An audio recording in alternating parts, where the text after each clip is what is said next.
रोज रोज भाजीपोळी खाऊन कंटाळा आलेला असतो. मुलांना काय, आपल्यालाही कंटाळा येतो.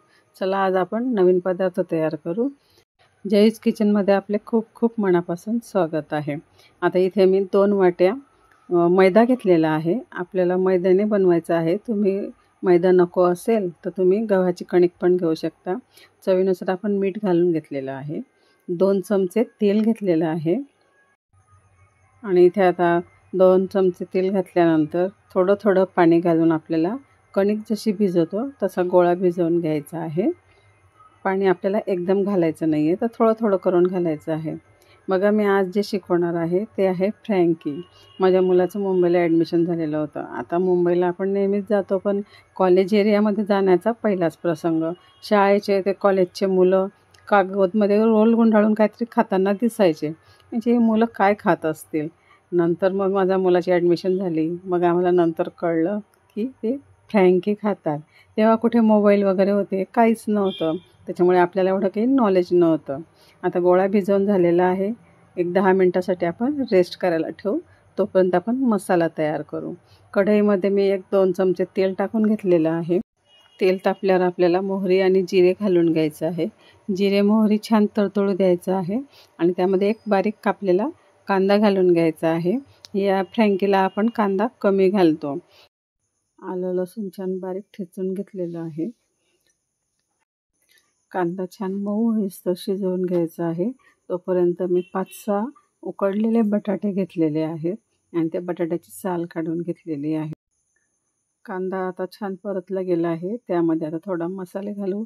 थोडी हळद घालून घेतली, हिंग, धना पावडर, लाल तिखट, चवीनुसार लाल तिखट घालायचं आहे आणि चवीनुसारच मीठ पण घालून घ्यायचं आहे.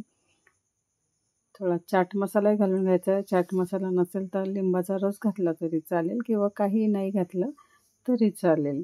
असेल तर घाला. बटाटे असे आपल्याला किसणीवरती किसून घ्यायचे आहेत आणि आता त्याचा मस्त असा लगदा तयार करून घ्यायचा आहे. मसाला एकजीव होईपर्यंत मिक्स करून घ्यायचा आहे. तुम्ही जर माझ्या यूट्यूब चॅनलवर पहिल्यांदा आला असाल तर प्लीज लाईक आणि सबस्क्राईब करून घ्या. बघा, आता मसाला मस्त एकजीव झालेला आहे आणि वरून बारीक चिरलेली कोथिंबीर घालून घ्यायची आहे.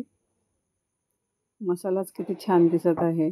आता आपण मसाला साईडला ठेवून घेऊ आणि आपण जे मैदा भिजवलेला आहे तो आता मस्त रेस्ट झालेला आहे.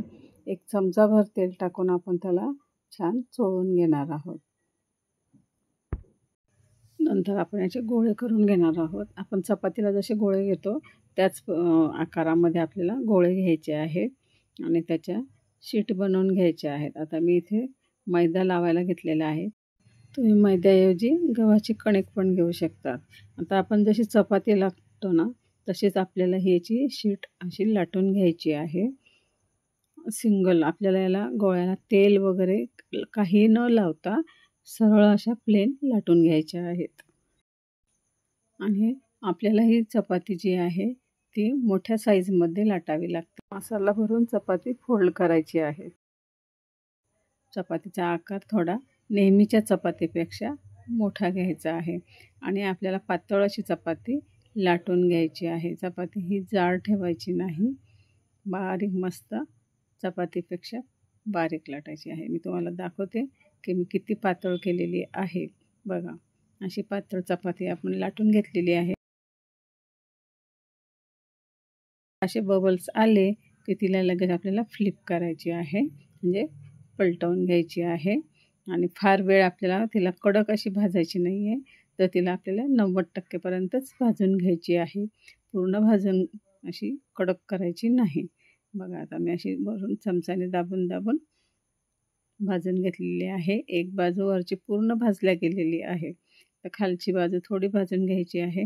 बघा, असं लाईटलीच भाजलेलं आहे आणि आता मी काढून घेणार आहे. अशाच प्रकारे मी सर्व शीट्स तयार करून घेणार आहे. तुम्हाला हव्या तितक्या अशा तुम्ही शीट चपात्या बनवून ठेवू शकतात. कितीही चपात्या बनवल्या तरी काही अडचण नसते. तुम्ही एकदम सर्व बनवून ठेवा आणि जेव्हा तुम्हाला हे बनवून मुलांना द्यायचं असेल तेव्हा गरमागरम तुम्ही बनवून देऊ शकता. बघा, आता अशा प्रकारे आपण शीट लाटून घेतलेले आहेत आणि शेकून पण ठेवून घेतलेले आहेत. आता ह्या भाजलेल्या चपात्यांमध्ये आपल्याला स्टफिंग करायची आहे. तर आता बघा मी एक चपाती घेतलेली आहे, शेजवान सॉस लावून घेतलेला आहे आणि वरून आता मी एका बाउलमध्ये टोमॅटो सॉस आणि मेयोनीज असं मिश्रण तयार करून घेतलेलं आहे आणि ते पण यावरती पसरवून घेतलेलं आहे. आता यावर आपण बटाट्याचा जो मसाला बनवला आहे तो मसाला असा लांब लांब आपल्याला टाकून घ्यायचा आहे आणि त्यावरती लांब लांब पसरवल्यानंतर त्यावर लांब लांब कांद्याच्या स्लाईस टाकून घ्यायच्या आहेत. अशा पद्धतीने बारीक बारीक स्लाईस टाकून घ्यायच्या आहेत. शिमला मिरचीचे पण लांब लांब स्लाईस टाकून घ्यायच्या आहेत. त्याचप्रमाणे टोमॅटोचे सुद्धा लांब लांब स्लाईस टाकून घ्यायचे आहेत. आणि मी बारीक हिरवी मिरची घेतलेली आहे, ती मी व्हिनेगरमध्ये थोडी 10 मिनटं भिजत घालून ठेवलेली होती. ती अशी थोडीशी टाकून घ्यायची आहे, 2-3 तुकडे.